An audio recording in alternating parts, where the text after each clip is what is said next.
नमस्कार दोस्तों, आज मैं आपको दशा माता की संपूर्ण कथा सुनाने जा रही हूँ। प्रेम से बोलिए दशा माता की जय हो। पहली कथा के अनुसार हमारे देश में एक राजा हुए थे नल। उनकी पत्नी का नाम था दमयंती। एक बार चैत्र मास की प्रतिपदा को बुढ़िया रानी दमयंती के पास आई। उसने अपने गले में पीला गांठ लगा डोरा बांध रखा था। रानी ने उनसे डोरे के बारे में पूछा तो वह बोली, यह संपदा माता का डोरा है। इसके पहनने से घर में सुख समृद्धि की वृद्धि होती है। रानी ने भी उससे एक डोरा लेकर अपने गले में बांध लिया। राजा नल ने रानी के गले में बंधे डोरे के विषय में पूछा तो रानी ने बुढ़िया द्वारा बताई सारी बातें बता दी। राजा कहने लगा, तुम्हें किस चीज की कमी है जो तुमने डोरा बांधा है। इतना कहकर रानी के मना करने पर भी राजा ने उस डोरे को तोड़कर फेंक दिया। रात्रि में राजा को सपने में एक स्त्री बोली, मैं जा रही हूँ, तथा दूसरी स्त्री बोली, मैं आ रही हूँ। इस प्रकार 10-12 दिन तक रोज यही सपना आता। वह उदास रहने लगा। रानी के पूछने पर राजा ने रानी को सपने की बात बता दी। रानी ने राजा से दोनों स्त्रियों का नाम पूछने को कहा। राजा द्वारा उनसे पूछने पर पहली स्त्री बोली, मैं लक्ष्मी हूँ, और दूसरी ने अपना नाम दरिद्रता बताया। दूसरे दिन राजा ने देखा कि उसका सब धन समाप्त हो गया है। वह इतने निर्धन हो गए कि उनके पास खाने तक को न रहा। दुखी मन से राजा रानी जंगल में कंदमूल खाकर अपने दिन बिताने लगे। राह में उनके 5 बरस के बेटे को भूख लगी तो रानी ने राजा से मालिन के वहाँ से छाछ मांगकर लाने को कहा। राजा ने मालिन से छाछ मांगी तो मालिन ने कहा, छाछ समाप्त हो गई है। आगे चलने पर एक विषधर ने कुंवर को डस लिया। आगे चलने पर राजा 2 तीतर मार लाया। रानी ने तीतर भूने तो तीतर उड़ गए। राजा स्नान कर धोती सुखा रहा था तो धोती को हवा उड़ा ले गई। तब रानी ने अपनी धोती फाड़कर राजा को दी। वे भूखे प्यासे आगे बढ़े तो मार्ग में राजा के मित्र का घर पड़ा। मित्र ने दोनों को एक कमरे में ठहराया। वहाँ लोहे के औजार रखे थे। वह धरती में समा रहे थे। चोरी का दोष लगने के भय से वह रात में ही वहाँ से भाग निकले। आगे चलकर राजा की बहन का घर पड़ा। राजा की बहन ने उन्हें एक पुराने महल में ठहराया। सोने के थाल में उन्हें खाना भिजवाया। थाल मिट्टी में बदल गया। राजा बड़ा लज्जित हुआ। थाल को वहीं जमीन में गाड़कर भाग निकले। आगे चलने पर एक साहूकार का घर आया। साहूकार ने राजा के ठहरने की व्यवस्था पुरानी हवेली में कर दी। वहाँ पर खूंटी पर एक हीरे का हार टंगा था। पास ही दीवार पर एक मोर का चित्र बना था। वह मोर हार को निकलने लगा। यह देखकर वह वहाँ से भी चोरी के डर से भाग निकले। अब रानी की सलाह पर राजा जंगल में कुटिया बनाकर रहने की सोचने लगा। वह जंगल में एक सूखे बगीचे में जाकर ठहरे। वह बगीचा हरा भरा हो गया। बाग का स्वामी यह देखकर बड़ा प्रसन्न हुआ। स्वामी ने उनसे पूछा, तुम दोनों कौन हो? राजा बोला, हम यात्री हैं, मजदूरी की खोज में आए हैं। स्वामी ने उन्हें अपने वहाँ नौकर पर रख लिया। एक दिन बाग की स्वामिनी बैठी बैठी कथा सुन रही थी और डोरा ले रही थी। रानी के पूछने पर उसने बताया कि यह संपदा माता का डोरा है। रानी ने भी कथा सुनकर डोरा ले लिया। राजा ने रानी से पूछा, यह कैसा डोरा बांधा है? रानी बोली, यह वही डोरा जिसे आपने एक बार तोड़कर फेंक दिया था और हमें इतनी विपत्तियों की सामना करना पड़ा। संपदा देवी हम पर नाराज हैं। रानी बोली, यदि संपदा माता सच्ची हैं तो हमारे दिन फिर से लौट आएंगे। उसी रात को राजा को सपना आया। एक स्त्री कह रही है, मैं जा रही हूँ। दूसरी स्त्री बोली, मैं आ रही हूँ। राजा के पूछने पर पहली स्त्री ने अपना नाम दरिद्रता बताया और दूसरी ने अपना नाम लक्ष्मी बताया। राजा ने लक्ष्मी से पूछा, अब तो नहीं जाएंगी? लक्ष्मी बोली, यदि तुम्हारी पत्नी संपदा का डोरा लेकर कथा सुनती रहेगी तो मैं नहीं जाऊंगी। यदि तुम डोरे को तोड़ दोगे तो मैं चली जाऊंगी। बाप की मालकिन किसी रानी को हार देने जाती थी। उस हार को दमयंती बनाती थी। रानी को वह हार बहुत पसंद आया। रानी के पूछने पर मालकिन ने बताया कि हमारे वहाँ एक दंपति नौकरी करते हैं, उसने ही बनाया है। रानी ने बाग की मालकिन से दोनों के नाम पूछने को कहा। घर आकर उसने दोनों के नाम पूछे तो उसे पता चला कि वे नल और दमयंती हैं। बाग का मालिक उनसे क्षमा मांगने लगा तो राजा नल ने उनसे कहा कि हमारे दिन खराब चल रहे थे, इसमें तुम्हारा कोई दोष नहीं। अब दोनों अपने राजमहल की तरफ चले। रास्ते में साहूकार का घर आया। वह साहूकार के वहाँ ठहरे। वहाँ साहूकार ने देखा दीवार पर बना मोर नौलखा हार उगल रहा है। साहूकार ने राजा के पैर पकड़ लिए। आगे चलने पर बहन के घर पहुँचा। राजा बहन के पुराने महल में ही ठहरा। राजा ने वह जगह खोदी तो हीरो से जड़ित थाल निकल आया। राजा ने बहन को बहुत सा धन भेंट स्वरूप दिया। आगे चला, मित्र के घर पहुंचकर उसी कमरे में ठहरा। वहां मित्र के लोहे के औजार मिल गए। आगे चलने पर उसकी धोती एक वृक्ष पर मिल गई। नहा धोकर आगे बढ़ने पर राजकुमार जिसको सर्प ने डस लिया था खेलता हुआ मिल गया। महलों में पहुंचने पर रानी की सखियों ने मंगल गान गाकर उनका स्वागत किया। यह सब संपदा जी का डोरा बांधने का ही फल था, जो उनके बुरे दिन अच्छे दिनों में बदल गए। प्रेम से बोले संपदा माता की जय हो, दशा माता की जय हो। दूसरी कथा के अनुसार एक राजा थे। उनकी दो रानियां थीं। जेठी रानी को कोई संतान न थी, किंतु छोटी रानी को एक पुत्र था। राजा छोटी रानी और उसके पुत्र को बहुत प्यार करते थे। यह देखकर बड़ी रानी को डाह और ईर्ष्या होती थी। वह सौतिया डाह के कारण राजकुमार के प्राणों की प्यासी हो गई। एक दिन राजकुमार खेलता हुआ अपनी बी माता के चौक में चला गया। बी माता ने उसके गले में एक काला सांप डाल दिया। राजकुमार की माता दशा माता का व्रत करती थी। वह लड़का दशा माता का दिया हुआ था। अस्तु दशा माता की कृपा से लड़के के गले में पड़ा हुआ सांप अपने आप ही सरक कर भाग गया। दूसरे दिन राजकुमार की बी माता ने उसे 20 के लड्डू खाने को दिए। वह लड्डू ज्यों ही खाने लगा त्यों ही दशा माता ने किसी दासी के भेष में प्रकट होकर लड्डू छीन लिए। 20 देने पर भी लड़का नहीं मरा। तब रानी को बड़ी चिंता हुई कि किसी न किसी तरह इसको मारना चाहिए। तीसरे दिन जब राजकुमार पुनः उसके आंगन में खेलने गया, तब रानी ने उसे पकड़कर गहरे कुएं में डाल दिया। यह कुआं उसके आंगन में था। इस कारण किसी को कुछ पता न चला कि राजकुमार कहाँ गया या क्या हुआ। उत्तम जलाशय, शुद्ध स्वच्छ मकान तथा ऐसे ही दिव्य वस्तुओं में सदैव दशा माता का वास रहता है। बी माता ने राजकुमार को कुएं में डाला और दशा माता ने उसे बीच में ही रोक लिया। जब दोपहर का समय हुआ और कुआं नहीं दिखाई दिया, तब राजा रानी को बड़ी चिंता हुई। जहाँ तहाँ लोग उसकी तलाश करने लगे। इधर दशा माता को इस बात की चिंता हुई कि राजकुमार के माता पिता उसके लिए व्याकुल हो रहे हैं। उसको उनके पास पहुंचाना चाहिए, परंतु पहुंचाएं तो किस प्रकार। राजकुमार को तलाश करने वाले लोग हताश होकर बैठ गए। राजा रानी पुत्र शोक में रोने लगे। तब दशा माता एक भिखारी के भेष में कुंवर को गले से लगाए हुए राजद्वार पर पहुंची। राजकुमार को एक वस्त्र में छिपाए भिखारनी ने भिक्षा के लिए सवाल किया। तब सिपाहियों ने उसे दुत्कार कर कहा कि राजा का राजकुमार खो गया है और ऐसे में तुझे भिक्षा की पड़ी है, चल हट यहाँ से। तब दशा माता बोली, भाइयों, पड़े का प्रभाव बहुत बड़ा होता है। यदि मुझे भिक्षा मिल जाए तो संभव है कि खोया हुआ राजकुमार भी मिल जाएगा। यह कहकर वह देहरी के भीतर पैर रखने लगी।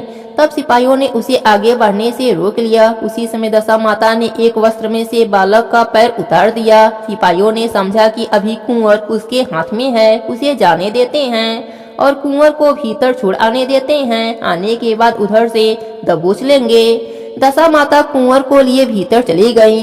उन्होंने राजकुमार को चौके में छोड़ दिया और वहां से वापस को चल दें, परंतु रानी उन्हें देख लिया। उसने डांट कर कहा, अरे खड़ी रह, तू कौन है? तूने 3 दिन से मेरे लड़के को कहाँ छिपा कर रखा था? तूने ऐसा क्यों किया? ठहर जा, इसका जवाब तो देती जा।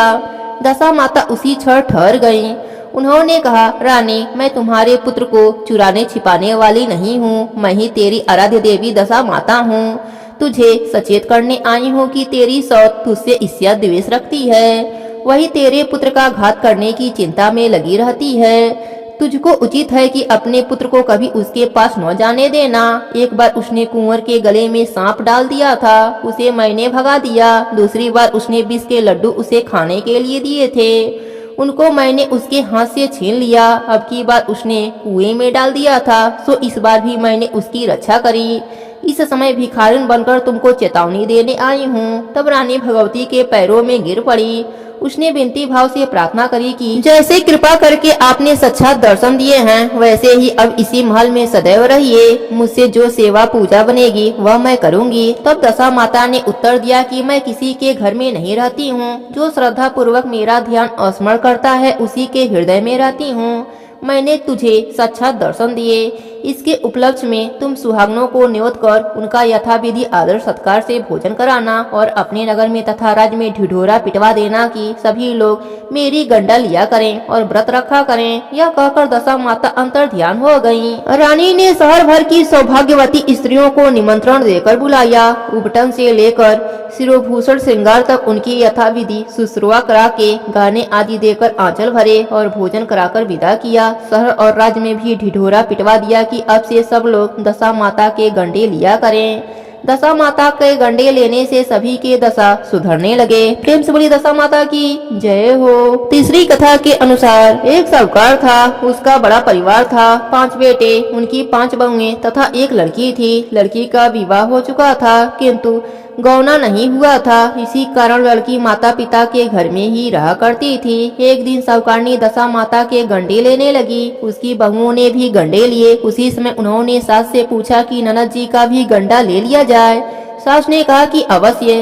तब वह बोली कि उनको विदाई होने वाली है, यदि व्रत से पहले ही विदा हो गई तब। सास ने कहा कि मैं पूजा का सब सामान साथ में दे दूंगी, वह अपने घर जाकर पूजा कर लेगी। लड़की ने दशा माता का गंडा ले लिया, परंतु पूजन के पहले ही उसके ससुराल से उसके पति आ गए। माता ने विधि पूर्वक लड़की की विदाई करी और उसकी पालकी में पूजा का सामान रखवा दिया। जब वह अपने घर पहुंची तब वहाँ के आंगन में गलीचा बिछा था, उसी पर जाकर बैठ गई। पास पड़ोस की स्त्रियां नई बहू को देखने में जुट आईं। सब उसकी सुंदरता और गहने कपड़े की प्रशंसा करने लगी। किसी की नजर सब कुछ छोड़कर उसके गले के गंडे पर जा पड़ी। वह बोली कि बहू की माँ बड़ी टुकटुकाइन है, इतना जेवर होते हुए भी 2 ताग सूत के उसके गले में क्यों पहना दिया है, सो समझ में नहीं आता। जहाँ एक ने यह बात कही वहाँ सभी की नजर गंडे पर पड़ गई। सभी स्त्रियां गंडे के संबंध में कुछ न कुछ प्रकट करी। संध्या को सास, ननद, देवरानी, जेठानी, घर के सभी स्त्रियां जुटकर बैठी तो उसी गंडे की चर्चा करने लगी। किसी ने कुछ कहा, किसी ने कुछ। सारांश यह है कि सभी ने सूत के गंडे की निंदा करी। सुनते सुनते नई बहू का जी उब गया। तब उसने गंडे को तोड़कर जलती हुई बोरसी में डाल दिया। गंडे में आग लगते ही उनके घर में आग लग गई। अन्य धन सब कुछ जल गया। सब आदमी अपने अपने प्राण को लेकर भागे। उस जले घर में स्त्री पुरुष दोनों रह गए। बाकी सब 3 का 13 हो गए। घर का सामान जल चुका था, न खाने को अन्यथा न पहनने को वस्त्र। इस कारण दोनों जन भी गांव छोड़कर चल दिए। आगे स्त्री, पीछे उसका पति। दोनों चलते चलते उस गांव में पहुँचे जहाँ की वह लड़की थी। उसने पति से कहा कि जब तक कोई जीविका नहीं है तब तक तुम भाड़ झोंक कर पेट पालो। मैं भी किसी के घर मजदूरी की चिंता करती हूँ। पति भाड़ झोंकने लगा और स्त्री एक कुएं की जगत पर जाकर बैठ गई। उस कुएं पर सारे गांव की स्त्रियां पानी भरने आती थीं। उस लड़की की भौजाई भी आई और उसे वहाँ बैठी देखकर बोली कि बहन, तुम तो किसी भले घर की लड़की मालूम होती हो, क्यों बेकार बैठी हो, मेरे घर चलो। लड़की बोली कि अवश्य चलूंगी, परंतु न तो नीच टहल करूंगी न खराब खाना खाऊंगी।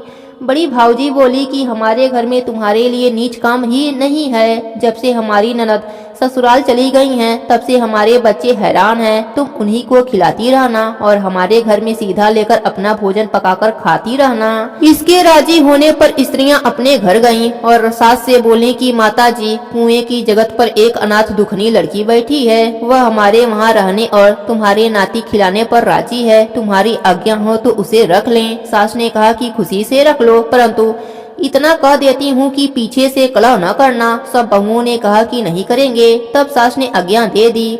वह दूसरी बार पानी भरने गई और दुखनी को अपने घर लिवा आई। वह अपने भाउजों के लड़के बच्चे खिलाती और बना खाकर निर्वाह करती हुई रहने लगी। दैवत फिर से दशा माता के गंडे लेने का अवसर आया। सास ने कहा, बहू आओ सब बैठकर गंडा ले लें। बहुओं ने पूछा कि क्या दुखनी का गंडा भी ले लिया जाए।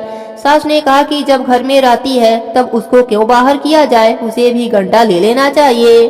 तब बहुओं ने कहा कि इसी तरह रोकते रोकते तुमने ननद जी का भी गंडा लिवा लिया था। आखिर पूजा न हो पाई और उसकी विदाई हो गई। अब दुखनी को गंडा लिवाती हो। यदि पूजा न होने से पहले यह चली गई तब। सास बोली कि तब क्या हानि है, तुम्हारी ननद ने अपने घर जाकर पूजा की होगी। दुखनी पूजा होने तक यहाँ रहेगी तो पूजा में शामिल हो जाएगी, नहीं रहेगी तो वह पूजा का सामान ले लेगी। जहाँ पर रहेगी वहाँ पर पूजा कर लेगी। सर्वसम्मत से दुखनी ने गंडा ले लिया। 9 दिन तक कथा कहानी होती रही। व्रत पूजन यथाविधि होता रहा। 10वें दिन साहूकार की 5 बहुओं और उसकी सास ने सिर से स्नान किया। घर में गोबर से चौका लगाया गया। पूजा की तैयारी करने लगे। तब दुखनी बोली कि भाभी, मुझे फटा पुराना कपड़ा मिल जाता तो मैं भी स्नान कर आती। तब बहुओं ने सास से पूछा कि हमारे पास ननद जी की साड़ी रखी है, कहो तो दे दें। तब ननद जी आएंगी तब उनके लिए दूसरा साड़ी आ जाएगा। सास ने कहा कि दे दो, मुझे क्या, तुम्हारी ननद झगड़ा न करे, तुम जानो तुम्हारा काम जाने। अपनी पुरानी साड़ी लेकर दुखनी स्नान करने को चली गई। उसने सिर से स्नान करके साड़ी पहनी तो गीले बाल बिखरे हुए घर आई। यहाँ पूजा होना आरंभ हो गई थी। वह ज्यों ही पूजा के पास आकर बैठी त्यों ही एक भावज ने कहा, यह दुखनी तो साक्षात ननद जी की उलाहना है। इस पर सास ने नाराज होकर कहा कि तुम लोग बड़ी चंचल हो, पूजा के समय भी बक बक में लगी रहती हो, चुप रहो, मुझे कथा कह लेने दो। तुम्हारी बातों में आकर मैं कथा का सिलसिला भूल जाती हूँ। बहुएं चुप हो गयीं। दुखनी समेत घर की सब स्त्रियों ने पारण किया। फिर सब इकट्ठी बैठकर एक दूसरे का सिर गुथने लगीं। एक ने दुखनी से कहा कि आ, मैं तेरा सिर गुथ देती हूँ। वह दुखनी का सिर गुथने हुए बोली कि जैसा गुथ इसके सिर में है वैसी ही गुथ हमारी ननद के सिर में भी थी।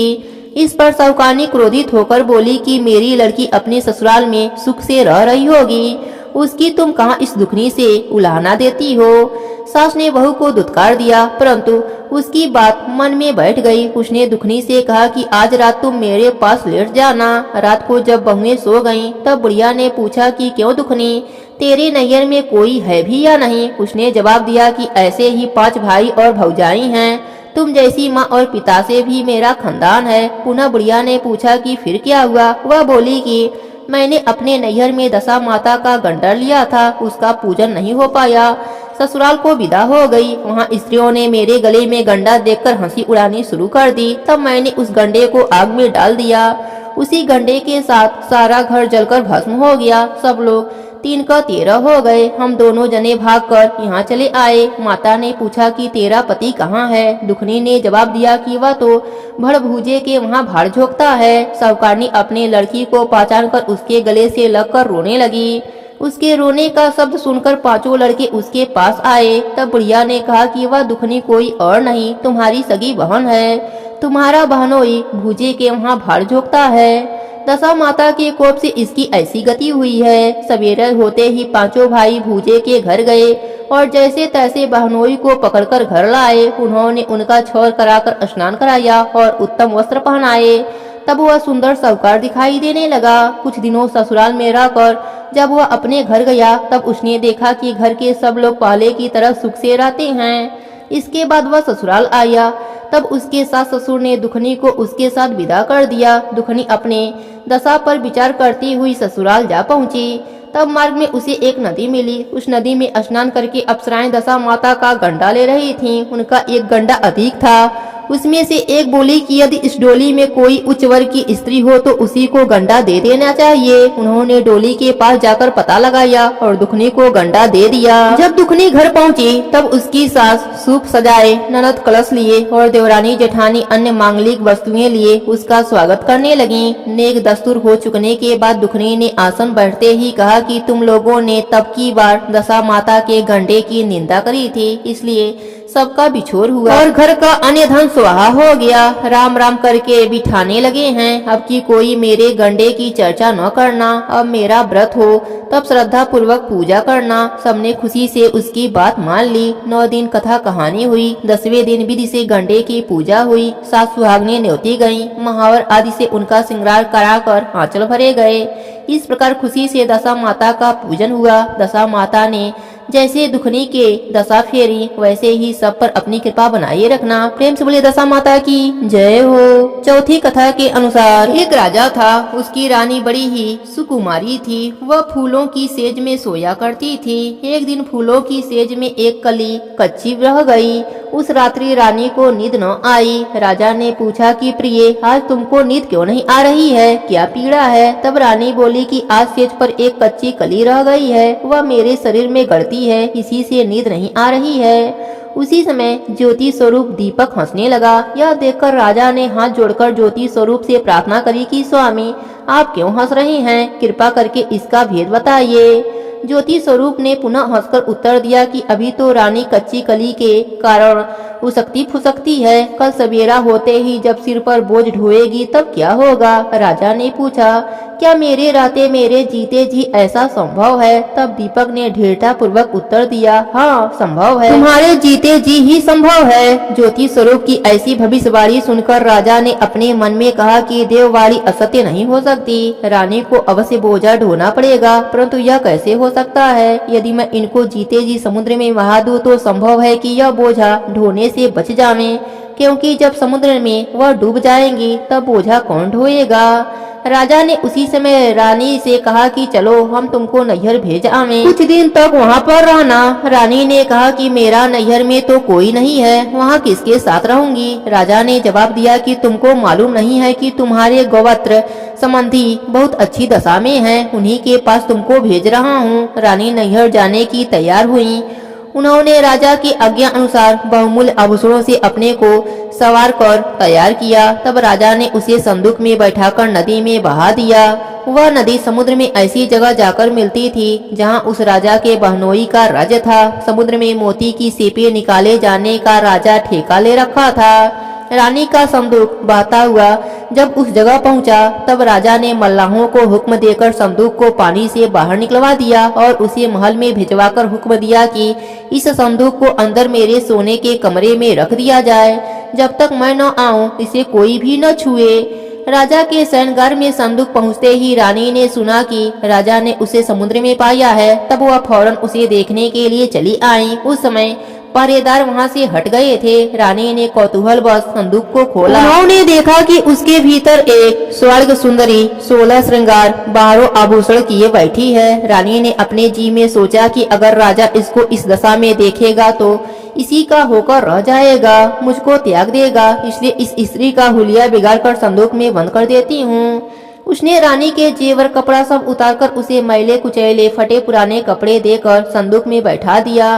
राजा जब बाहर से महल में आया तब उसने रानी को अपने सोने के कमरे में बुलाया और पूछा कि क्यों रानी, तुमने देखा इसमें क्या है? रानी ने जवाब दिया कि मैंने कुछ नहीं देखा, सुना कि क्या है क्या नहीं है। राजा ने रानी के सामने संदूक खुलवाया तो उसमें फटे पुराने कपड़े पहनी एक भिखारनी दिखाई पड़ी। रानी ने कहा कि यह तो कोई निर्वासित भिखारनी नीच जात की दिखाई देती है, इसको कारखाने में भिजवा दिया जाए, वह लकड़ी ढोती रहेगी और खाना पानी पाती रहेगी।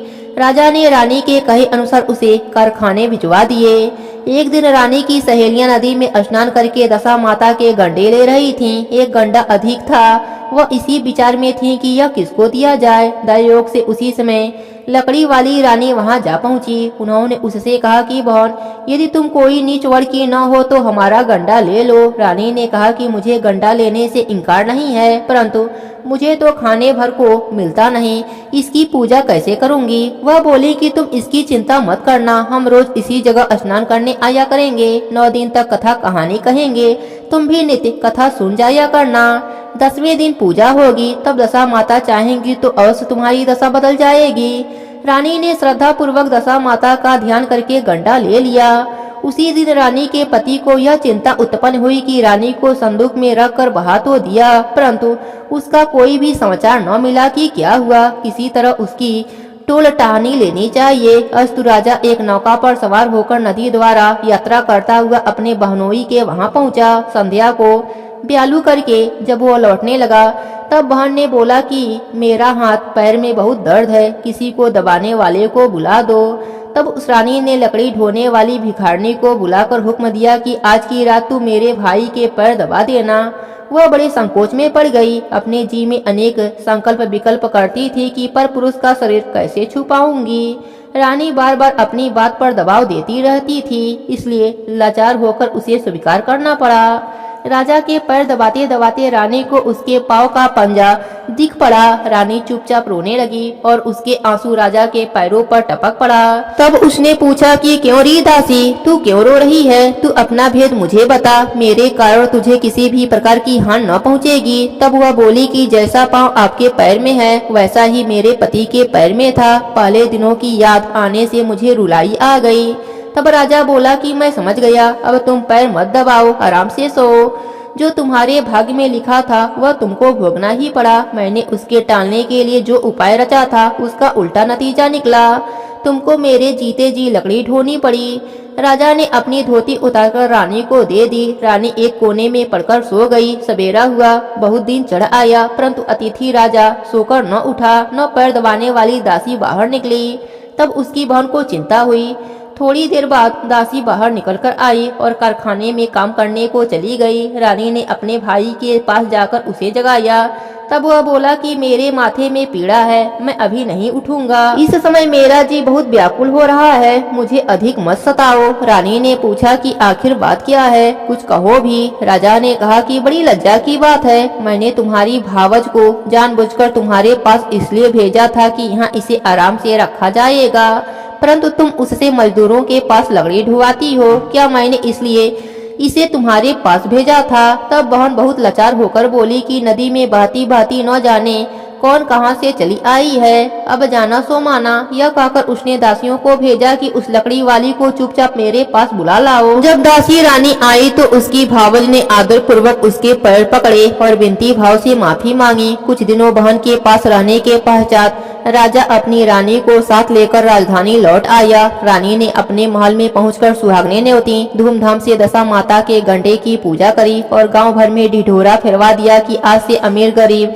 सब दशा माता के गंडे लिया करें और श्रद्धा पूर्वक पूजा किया करें। जिस किसी के पास पूजन सामग्री न हो वह राजा के कठोर से ले जाया करें। जिस प्रकार दशा माता ने सुकुमारी के दिन फेरे वैसे ही सब भक्तों के दिन फेरे। श्रोता वक्ता सभी का कल्याण हो।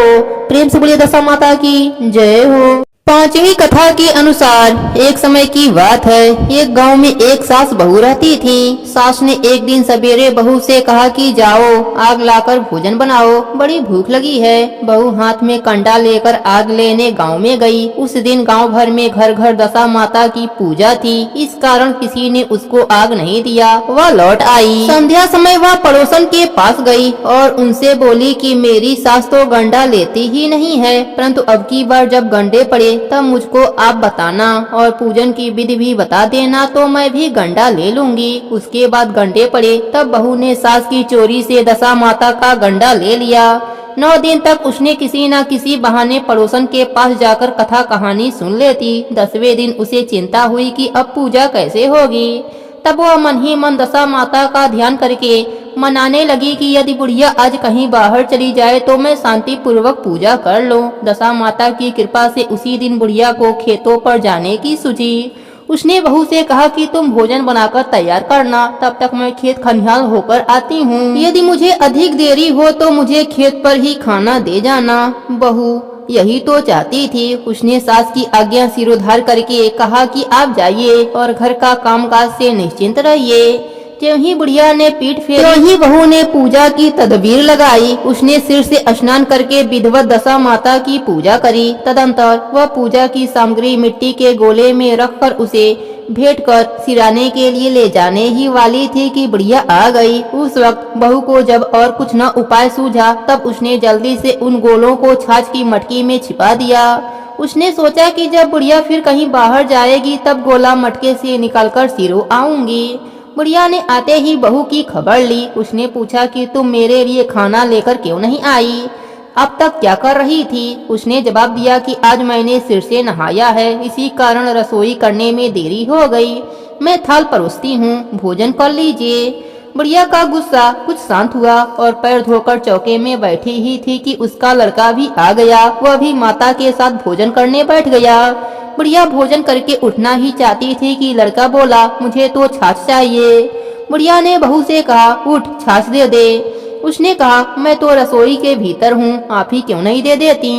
बुढ़िया भोजन करके उठी, हाथ धोकर मट्ठा लेने गई, परंतु जब ही उसने छाछ की मटकी उठाई कि उसमें कुछ खड़खड़ाता हुआ सुनाई दिया। उसने हाथ डालकर देखा तो एक बड़ा सोने का गोला था। सास ने आश्चर्य में होकर बहू से पूछा कि अरे इसमें क्या है, इसे तू कहाँ से लाई है, यहाँ क्यों छिपाई है। मैं समझ गई इसी से तू छाछ देने नहीं आ रही थी, इसका भेद बताओ, नहीं तो अभी तेरी खबर लेती हूँ। वह बोली, मैं क्या जानूँ, मेरी दशा माता जाने। मैंने तुम्हारी चोरी से दशा माता का गंडा लिया था और तुम्हारी चोरी से पूजा की थी। तुम आ गई इसलिए मैं गंडा सिराने नहीं जा सकी, तब मैंने इसे छाछ की मटकी में छिपा दिया था।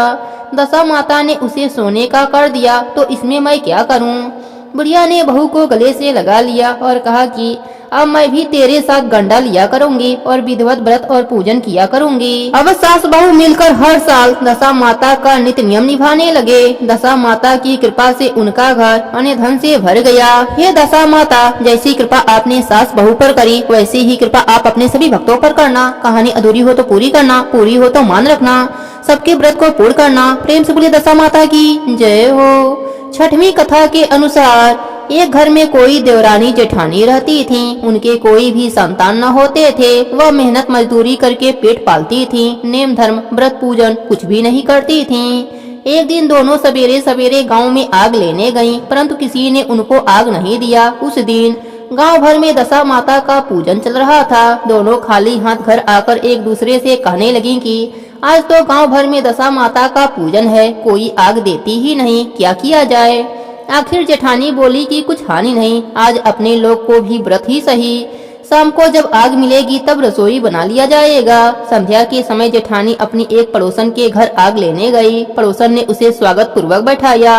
जेठानी ने पूछा कि दशा माता का पूजन करने से क्या होता है। उसने जवाब दिया कि जिस बात की इच्छा करके गंडा लिया जाए वह इच्छा पूरी हो जाती है। तब जेठानी बोली कि बहन, अब की बार जब गंडा पड़े तब मैं भी गंडा लूंगी और पूजन करूंगी। जेठानी आग लेकर पड़ोसन के घर से बाहर निकली ही कि गायें चरकर आती हुई दिखाई दी। ग्वाला पीछे पीछे आ रहा था। उसके कंधे पर एक बछवा था और एक गाय उसको चाटती हुई उसके पीछे पीछे आ रही थी। पड़ोसन ने पूछा, भैया तुम्हारी गाय पहली ही बयान है या दोहरा तेहरा। उसने कहा कि पहली ही बयान है। पुनः स्त्री ने पूछा कि बछवा है या बछिया। ग्वाला ने जवाब दिया कि बछवा है। तब उसने जेठानी से कहा कि लो अब घर जाकर दशा माता का गंडा ले लो। 9 दिन तक कथा कहानी सुनना, 10वें दिन सिर से स्नान करके पूजन करना। दशा माता चाहेंगी तो 10 दिन के भीतर ही तुम्हारी मनोकामना पूर्ण हो जाएगी। उसने अपने घर जाकर देवरानी को यह बात बताई।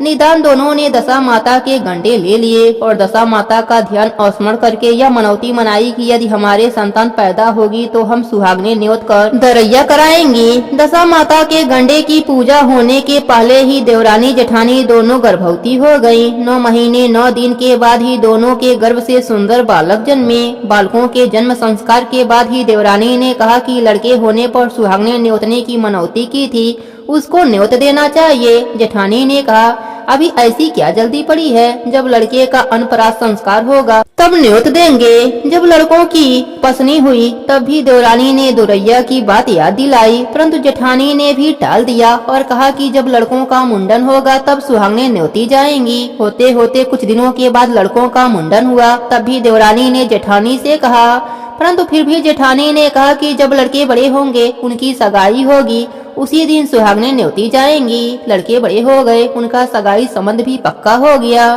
फिर भी जेठानी ने सुहागने नहीं न्योती। उसने कहा कि जिस दिन लड़के की भावरे पड़ेगी उसी दिन सुहागने न्योत कर उत्सव के साथ पूजा की जाएगी। तब देवरानी बोली कि बहन तुम चाहे जब करना, पर मैं तो मंडपाराछावन के दिन ही सुहागने न्योत दूंगी। देवरानी ने जैसा कहा था वैसा ही किया। उसने मड़वा के दिन सुहागने न्योत दी, परंतु जेठानी ने कुछ भी परवाह न की।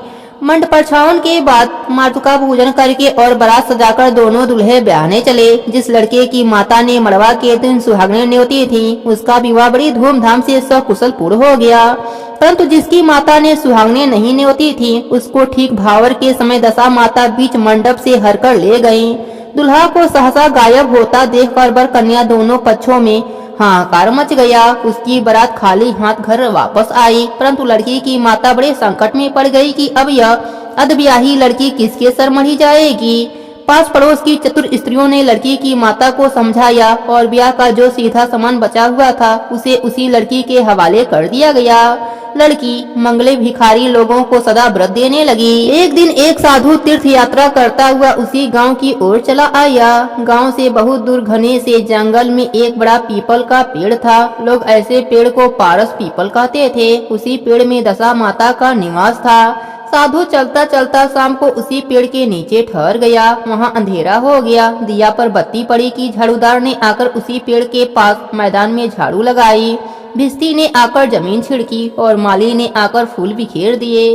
तब अनेक देवी देवता अनेक प्रकार की पोशाकें पहने हुए आकर यथा स्नान बैठने लगे। सबसे पीछे स्वर्ग से राजा इंद्र का सिंहासन उतरा। उन्हीं के साथ अनेक अप्सराएं सात समान सहित वहां पर आईं और इंद्र के सिंहासन के सामने नाचने लगी। उसी समय दशा माता अधब्याही लड़के को गोद में लिए हुए पीपल के पेड़ से उतरी। इंद्र के साथ साथ स्वर्ग से एक सूरा गऊ भी आई। उसने 2 कटोरा दूध दिया। लड़के के अधब्याही के भाग का एक कटोरा अलग रख दिया गया और एक कटोरा दूध पी लिया। तब तक नाच तमाशा होता रहा। दशा माता लड़के को गोद में लिए बैठी रहीं। सवेरा होते ही देवताओं का दरबार भंग हुआ। साधु भी वहां से चलकर गांव में चला आया। साधु गांव में भिक्षा मांगता उसी अधब्याही लड़की के घर आया। लड़की ने उसके लिए भोजन बनाकर तैयार किया। बाबा जी भोजन करने बैठे। तब लड़की ने 3 पत्तल परोसकर एक को अधब्याहे वर के नाम से अलग सरका दिया। एक पत्तल बाबा जी के लिए। बाबा जी ने कहा, वाह, जो बात वहाँ देखने में आई थी वही बात यहाँ भी देखने में आई है। लड़की ने पूछा, क्या बात है बाबा जी? बाबा बात टालते हुए कहा, हम बैरागी लोग ऐसी अनेक बातें किया करते हैं। तुमको इन बातों से क्या प्रयोजन? तुम तो भोजन करो और भगवान का भजन करो। लड़की हट कर गई। उसने कहा कि जब तक आप इसका भेद नहीं बताएंगे मैं भोजन नहीं करूंगी। फिर भी बाबा चुप रहे। तब लड़की बोली कि आप साधु हैं, मैं सती हूँ। आप या तो उस वचन का भेद बताइए जो आपने कहा या मेरी श्राप ले लीजिए। तब बाबा ने रात का सारा हाल बता दिया। अंत में उसने बाबा के साथ उस पीपल के पास जाना निश्चय किया। बाबा आगे आगे चले। लड़की उनके पीछे पीछे हो ली। बाबा लड़की को पारस पीपल के पास छोड़कर चले गए। जब संध्या हुई तब नित्य की तरह झाड़ूदार ने झाड़ू लगाई। सिक्का ने जमीन छिड़का। माली ने फूल बिखेरे। राजा इंद्र आए और परियों का नाच गाना होने लगा। उसी समय दशा माता पीपल से उतरकर दरबार में बैठ गईं। लड़के ने सूरा गाय से दूध लिया और उसने अधब्याही का कटोरा अलग रखकर ज्यों ही अपना कटोरा मुंह से लगाया त्यों ही लड़की कटोरा हाथ में लेकर वर के सामने आ गई। वह बोली कि अपना भाग लेने के लिए मैं उपस्थित हूँ और जो आज्ञा दी जाए वह सेवा करूंगी। तब वह बोला, मैं इस तरह तुमको नहीं मिल सकता। मैं दशा माता की सेवा में रहता हूँ। अभी मुझे दरबार में जाकर उन्हीं की गोद में बैठना होगा। यदि तुम मुझको चाहती हो तो दशा माता को प्रसन्न करके उनसे मुझको मांग लो, तब मैं तुम्हारा हो सकता हूँ। लड़का दशा माता की गोद में जा बैठा। लड़की अप्सराओं के साथ नाचने लगी। जब सवेरा हुआ तब दशा माता ने कहा कि यह नई नाचने वाली लड़की बहुत ही अच्छी नाची है। उसे बुलाकर उन्होंने कहा कि मैं तुमसे बहुत प्रसन्न हूँ, मांग ले जो कुछ मांगना हो। लड़की ने दशा माता से वचन ले लिया कि जो मांगो सो पाऊँ। तब उसने दौड़कर अपने पति को पकड़ लिया और कहा कि मुझे यही चाहिए। दशा माता ने कहा, तूने मांगा तो बहुत, परंतु मैं वचन से बधी हूँ, इस कारण तेरा वर तुझे देती हूँ। राजा इंद्र ने पूछा, भगवती यह सब क्या भेद है, जरा मुझे भी बताइए। तब दशा माता बोली कि यह लड़का मेरे ही वरदान से पैदा हुआ था। इसकी माता ने मनौती मानी थी कि जब लड़का पैदा होगा तब सुहागनों को न्योता दूंगी, परंतु उसने आज तक अपना वचन पूरा नहीं किया। इसी कारण मैं अपने दिए हुए बालक को विवाह मंडप से हर कर ले आई थी। यह इसकी अधब्याही स्त्री है, परंतु पतिव्रता है। इसी कारण यह देव समाज में पहुंचकर मुझसे अपना पति छीनकर ले जाती है। दशा माता के ऐसे वचन सुनकर इंद्र समेत सब देवताओं ने वर कन्या के ऊपर फूलों की वर्षा करी। तब एक साधु बाबा भी वहां आ गए। साधु बाबा, उसके पीछे दूल्हा और उसके पीछे लड़की, इस प्रकार तीनों गांव की ओर चल पड़े। जब वह लोग गांव के समीप पहुंचे तब लोगों ने लड़की के पिता को खबर दी कि तुम्हारी लड़की अपने दूल्हा के साथ आ रही है। जिस दिन से लड़की गई थी प्रथम तो उसी घड़ी से वह लोकापवाद के मारे घर से बाहर नहीं निकल रहे थे। अब जो और भी नई बात सुनने में आई तो उसने किवाड़ बंद कर लिया। उसने समझा कि लड़की बाबा जी के साथ साथ आ रही होगी। उसी संबंध में लोग मेरा उपहास कर रहे होंगे। किंतु जब गांव के मणमाने और प्रतिष्ठित लोगों ने भी उनसे यही बात कही। तब वह लजाता शर्माता घर से बाहर आया और जब उसने दरवाजे पर सचमुच लड़की के साथ दामाद को खड़ा देखा तब प्रशंसा का पार न रहा। उसने इसी खुशी में दान्य पुण्य किया, बधाई बजवाई और फिर से विवाह की तैयारी करी। परंतु लड़की ने अपनी माता से कहा कि इस तरह ब्याह पूरा नहीं पड़ेगा। वहाँ सुहागनों को न्योता देकर जब बारात आए तब विवाह के नेक किए जाए। लड़की के माँ बाप ने लड़के के घर खबर भिजवाई। वहाँ सुहागनों को न्योत कर बारात चली। बड़ी धूमधाम से विवाह हुआ। बर बहू दोनों अपने घर गए। तब फिर से लड़के की माता ने सुहागने न्योती। उसी समय से विवाह के भावों के दिन बर के घर सुहागने न्योतने की प्रथा चली है। दशा माता ने जैसी सती की दशा फेरी वैसी ही इस कथा के श्रोता वक्ता सभी का कल्याण करें। प्रेम से बोलिए दशा माता की जय हो। सातवीं कथा के अनुसार एक बढ़िया ब्राह्मणी थी। वह बहुत गरीब थी। उसका एक लड़का भी था। एक दिन वह लड़के से बोली कि बेटा कुछ ऐसा उद्यम करो जिससे 4 पैसे की आय हो और अपना निर्वाह हो सके। अब मेरे तो हाथ पैर नहीं चलते। तब लड़का गांव के गोरू चराने लगा। एक दिन लड़का पशुओं को पानी पिलाने नदी के घाट पर ले गया। वहां स्त्रियां स्नान करके दशा माता का गंडा ले रही थीं। उनका एक गंडा अधिक हो गया। उनमें से एक ने कहा कि पूछो तो यह लड़का किसका है? यदि किसी उच्च वर्ण का हुआ तो इसी को गंडा दे दिया जाएगा। एक स्त्री ने लड़के से पूछा कि तुम्हारे घर में कौन है? लड़के ने उत्तर दिया कि मेरी बुढ़िया माता है। फिर स्त्री ने कहा कि तुम कौन वर्ण के हो? वह बोला मैं तो ब्राह्मण हूँ, पर कोई कमाने वाला नहीं है इसलिए मैं गोरू चराता हूँ। स्त्रियों ने लड़के को एक गंडा देकर कहा कि तुम इसे घर ले जाकर अपने माता को दे देना और कहना कि इसका पूजन और व्रत करें। हम लोग तुमको सीधा और पूजा की सामग्री भी दे देते हैं, सो भी ले जाकर अपने माता को दे देना। लड़के ने गंडा ले लिया। फिर सब स्त्रियों ने उसे सीधा दिया। लड़का उन सामान की गठरी बांधकर घर आया। उसने दरवाजे से ही माता को पुकारकर कहा कि गठरी उतार लो, बोझ से मैं मरा जा रहा हूँ। माता दौड़ी आई। गठरी का सीधा सामान देखकर वह बहुत खुश हुई। उसने लड़के से पूछा कि यह सब कहाँ से लाए हो? लड़के ने बुढ़िया से सब हाल कहकर दशा माता का गंडा भी उसे दे दिया। बुढ़िया ने गंडे को लेकर प्रेम पूर्वक माथे से लगाया। उसी दिन से वह व्रत करने लगी। 9 दिन तक कथा कहानी कहती रही। 10वें दिन उसने गंडे के पूजन की तैयारी करी। वह देहरी के बाहर लेट ही रही थी कि उसी समय एक अति वृद्ध दरिद्र स्त्री द्वार पर आकर बोली कि क्या करती हो बहन? उसने जवाब दिया कि आज मेरे घर दशा माता का पूजन है इसलिए घर को लीप रही हूँ। तब दशा माता ने कहा कि मुझे बहुत प्यास लगी है, थोड़ा पानी पिला दो। तब बुढ़िया ने कहा कि मैं तो मिट्टी के बर्तन से पानी पीती हूँ।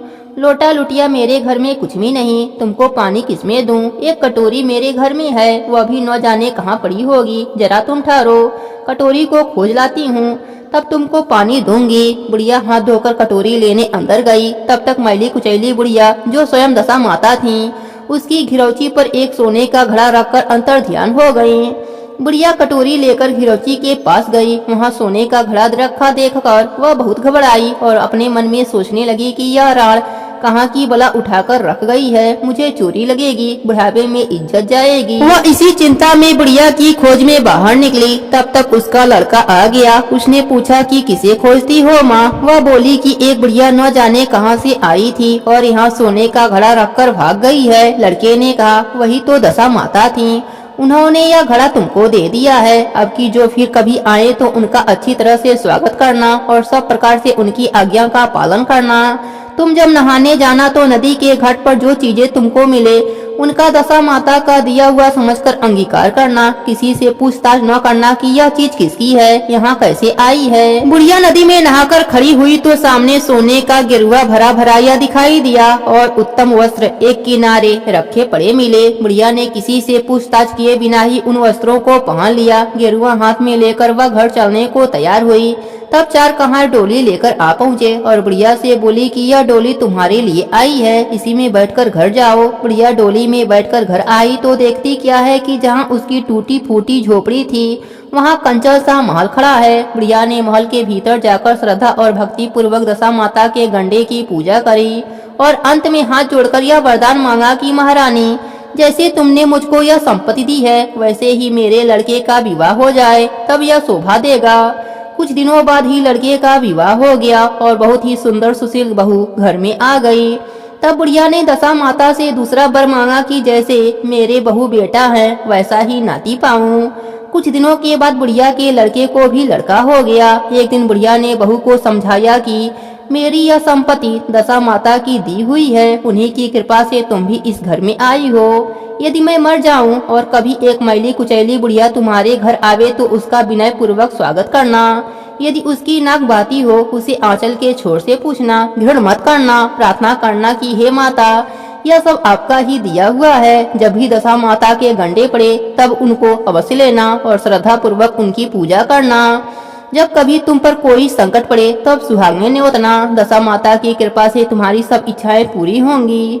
कुछ दिनों के बाद बुढ़िया मर गई। तब दशा माता ने सोचा कि अब चलकर देखना चाहिए कि वह सास के वचन को कहाँ तक का पालन करती है। अतः एक दिन दशा माता वृद्धा भिखारी का भेष धारण करके बहू के घर आई। उन्हें देखते ही बहू खड़ी हो गई, पाँव पड़ी, दंडवत करी और बालक को उनके गोद में डाल दिया। उसकी ऐसी श्रद्धा भक्ति देखकर दशा माता ने आशीर्वाद दिया कि तेरी धर्म बुद्धि है, भगवान सदैव तेरा भला करेंगे, भंडार भरपूर रहेगा, कभी किसी बात की चिंता तुझे नहीं सताएगी, जो इच्छा करेगी सो फल पावेगी। दशा माता ने जैसी कृपा दृष्टि बुढ़िया ब्राह्मणी पर करी वैसे ही अपने सभी भक्तों पर करना। कथा के श्रोता वक्ता सभी का कल्याण हो। प्रेम से बोली दशा माता की जय हो। आठवीं कथा के अनुसार एक राजा की दो रानियां थीं। राजा की अति प्यारी रानी का नाम लक्ष्मी देवी था। इस कारण राजा की दूसरी रानी पटरानी होने पर भी कुलक्ष्मी कहा जाती थी। एक दिन लक्ष्मी रानी ने मान लिया वह काठ की पाटीले मलिन वस्त्र पहन को भवन में जा लेटी। राजा ने उनसे पूछा कि तुम क्या चाहती हो। वह बोली कि कुलक्ष्मी रानी को देश निकाला दे दिया जाए। राजा की प्यारी न होते हुए भी कुलक्ष्मी रानी पटरानी थीं। लोक लज्जा के कारण उसे सहसा निकाल सकने से लाचार होकर राजा ने उन्हें नैहर भेजने का निश्चय किया। उन्होंने रानी को एक पीनस में सवार कराया और आप घोड़े पर सवार होकर साथ चले। एक सघन वन में पहुंचकर राजा ने पीनस रखवा दी और कहारों को वहां से हटा दिया। इसके बाद वह घोड़ा दौड़ाते हुए अपने महल में जा पहुँचे। कुलक्ष्मी रानी को बाट देखते हुए अपने महल में जा पहुँचे। रानी को प्यास लग गई थी इसलिए वह डोली से बाहर निकली। उसने देखा कि डोली एक पीपल के वृक्ष के नीचे रखी है। दूर तक कहीं आबादी को नामो निशान न था। रानी ने आसपास पानी खोजा परंतु कहीं जलाशय दिखाई नहीं दिया। रानी ने एक सारस की जोड़ी को एक तरफ जाते हुए देखा। वह उसी के पीछे हो चली। चलते चलते कुछ देर के बाद एक नदी के तट पर पहुंच गई। रानी ने उसी नदी में शौच आदि से निवृत्त होकर स्नान किया और जल पिया। जिस घाट पर रानी ने स्नान किया उसी घाट पर कुछ स्त्रियां स्नान कर रही थीं। स्नान करके उन्होंने दशा माता के गंडे लिए। उनके पास एक गंडा अधिक था। एक ने रानी से गंडा लेने के लिए कहा। रानी गंडा लेकर वहां से चली आई और अपने डोली में आकर बैठ गई। थोड़ी देर में दशा माता एक बुढ़िया का भेष धारण कर आई और रानी से बोली कि बेटी यहाँ बैठी क्या कर रही हो। रानी ने पूछा कि पहले तुम बताओ कि तुम कौन हो। बुढ़िया ने कहा कि मैं तो तेरी मौसी हूँ। तब रानी उसके गले से लिपटकर रोने लगी। उसने विपत्ति की कहानी अधोपांत बुढ़िया को कह सुनाई और अंत में कहा कि अब मुझे केवल तुम्हारा ही आश्रय और भरोसा है। दशा माता की कृपा से उसी जगह माया का शहर बस गया। रानी ने भाई भौजाई आदि सारा सैहर अपने आप प्रकट हो गया। रानी ने अपने परिवार में मिलकर 9 दिनों तक दशा माता के महात्म्य की कथा कहानियां कही। 10वें दिन गंडे की पूजा होनी थी। उसी दिन सवेरे दशा माता ने कहा कि तुम आज नदी में स्नान करने जाओगी। वहाँ तुमको जो सोने के कलश मिले उसको ले आना और जो डोली तुमको लेने आए उसमें निसंकोच सवार हो जाना। किसी प्रकार संकल्प विकल्प में पड़कर यह मत पूछना कि डोली किसकी है। रानी नदी में स्नान करने गई। वहाँ स्नान करके जल से बाहर निकली तो किनारे 2 सोने के कलश रखे दिखाई दिए। उन्हीं के पास सुंदर रेशमी वस्त्र संवारे हुए रखे थे। रानी ने वस्त्र बदलकर घड़े भरे और जो ही अपने स्थान की ओर चलना शुरू किया तो वहीं एक डोली सामने से आती दिखाई दी। रानी समझ गई कि हो ना हो इसी डोली के बारे में मौसी ने मुझे सूचना दी थी। वह फौरन डोली में सवार होकर अपने घर गईं। वहां माया के परिवार की सब स्त्रियां समेत रानी ने दशा माता के गंडे की पूजा करी, सुहागनों को भोजन कराया, तब पारण किया। तदंतर रानी अपने नैहर के परिवार में आनंद पूर्वक हिल मिलकर रहने लगी। कुछ दिनों के बाद सहसा राजा को रानी का अवस्मरण हुआ। उसके ध्यान में आया कि कुलक्ष्मी रानी को जिस दिन से मैं जंगल में छोड़कर आया हूँ उसी दिन से आज तक उनका कोई भी समाचार नहीं मिला है। चलकर देखना चाहिए कि उनका क्या गति हुई है। जब वह रानी को खोजने के लिए चलने लगे तब मंत्रियों ने समझाया कि अब रानी को आपसे मिलना नहीं हो सकता। राजा ने किसी की बात पर ध्यान न दिया। वह चलता चलता उसी स्थान पर पहुंचा जहां वह रानी का डोली रखवाया था, परंतु उसे यह देखकर बड़ा आश्चर्य हुआ कि जहां सौगन बंद था वहां सुंदर नगर बसा हुआ है। राजा के प्रश्न करने पर नगर के लोगों ने कहा कि यह कुलक्ष्मी का नगर है। तब तो राजा और भी आश्चर्य में डूब गया। वह बार बार यही विचार करता था कि यह जगह तो वही है जहां मैं अपने रानी को छोड़कर गया था। क्या उसी के नाम से यह नगर बसा हुआ है? राजा ने मालों के पास इतला कराई कि अमुक राजधानी का राजा मिलने आया है। रानी ने राजा को पहचान कर उत्तर दिया कि मैं ऐसे दगेबाज राजा से मिलना नहीं चाहती, परंतु उसकी मौसी ने उसे समझाया कि पति परमेश्वर के बराबर होता है, उससे विमुख होकर कभी पीठ न देनी चाहिए। तुमको यही उचित है कि उसका स्वागत करो, यथाशक्ति सत्कार करो और नियम पूर्वक मिलो। रानी ने राजा को महल के भीतर बुलवाया और वहीं डेरे पर बैठाया। दोपहर को राजा भोजन करने लगे। उसके साथ एक नाई था, वह भी राजा के समीप ही खाने को बैठा। रानी ने राजा तथा उस नाई को परोसने लगी। पहली बार जब ही रानी ने नाई के सामने पत्तल रखी तो वहीं उसने रायते का एक छींटा रानी के पैर पर डाल दिया। रानी उसकी इस क्रिया को न जाना। दूसरी बार रानी परोसने आई तब वह दूसरी पोशाक पहनकर आई। राजा मन में सोचने लगा कि यहाँ तो एक क्या कई रानियां हैं, सभी एक सी हैं। इनमें से मेरी रानी कौन है, मैं उसे कैसे पहचानूंगा? डेरे पर जाकर राजा ने नाई से कहा कि यहाँ तो कई रानियां हैं, यह कैसे मालूम हो कि मेरी रानी कौन है? नाई बोला कि रानी तो एक ही है, वह पोशाक बदल बदल कर परोसने आ रही थी, इससे आपको भ्रम हुआ है। राजा ने पूछा कि तूने कैसे जाना कि रानी एक ही है? वह बोला कि मैंने पहले रानी के पैर पर रायते का छींटा डाल दिया था। जब दूसरी बार वह पोशाक आई तब भी उसके पैर पर वह छींटा पड़ा था और जब तीसरी बार आई तब भी वह छींटा दिखा। इसी बीच रानी ने राजा को अपने महल में बुला लिया। सेज सजी हुई थी, उसी पर राजा को बैठाकर उसने पान दिया। राजा लेट गया। रानी पैर दबाने लगी। तब राजा ने कहा कि रानी बहुत दिन हो गए, अब राजधानी चलो। रानी ने जवाब दिया कि मैं नहीं जाऊंगी। उस दिन की याद कीजिए, मैंने ऐसा क्या अपराध किया था जिसके कारण आपने मुझे बनवास दिया। आपने जिस सौत की बात मानकर मेरा अनादर किया था, अब उसी को लिए बैठे रहिए। आप तो मेरा सर्वनाश कर चुके थे। यह सब तो मेरी मौसी की बदौलत है कि मैं जीते जी बच गई। इस पर राजा ने रानी को बहुत समझाया और अपने किए पर पश्चाताप करते हुए माफी मांगने लगा। तब रानी बोली कि मैं केवल एक शर्त पर आपके साथ चल सकती हूँ। आप मेरी मौसी से यह वरदान मांगिए कि यह शहर और बाग बगीचे आपकी राजधानी के पास पहुँच जाए। तब मौसी के दिए हुए महल चली जाऊंगी। मेरी मौसी बड़ी दयावान और भोली भाली हैं, संभव है कि वह आपकी बात को न टालेंगी। राजा ने रानी की मौसी के पास जाकर निवेदन किया। उसी समय दोनों शहर पास पास हो गए, मानो एक दूसरे के भाग हों। राजा ने दशा माता की कृपा का प्रभाव जानकर शहर में ढिढोरा पिटवा दिया कि अब से सभी लोग दशा माता की पूजा किया करें। भगवती दशा माता ने कुलक्ष्मी रानी पर जैसी कृपा करी, वैसी इस आपत्ति में पड़ी हुई स्त्रियां मंद पर दया कर उसे ठिकाने लगावे। प्रेम से बोले दशा माता की जय हो। नवी कथा के अनुसार एक समय की बात है, एक जंगल में एक वृक्ष पर दो पक्षी नर और मादा रहते थे। मादा पक्षी के बच्चे न होते थे। जब वह चार चिड़ियों में मिलकर बैठती तब प्रायः उसे बांझ कहकर उसे घृणा करते थे। इससे चिड़िया अपने चित्त में बहुत दुखी रहती थी। वह चिड़िया के समाज में बहुत कम मिलती जुलती थी। एक दिन वह अपनी स्थिति पर विचार करती हुई अकेली नदी पर पानी पीने चली गई। वहाँ स्त्रियां दशा माता के गंडे ले रही थीं। उनका एक गंडा अधिक था। उन्होंने आपस में कहा कि यहाँ कोई स्त्री या मनुष्य तो है नहीं जिसको यह गंडा दे दिया जाए। न हो तो इस चिड़िया के गले में गंडा बांध दिया जाए। यह नित्य इसी जगह आकर कथा सुन लिया करेगी। इसको पूजन की विधि बता दिया जाएगा तो पूजन के दिन यहाँ आकर पूजन भी कर लेगी।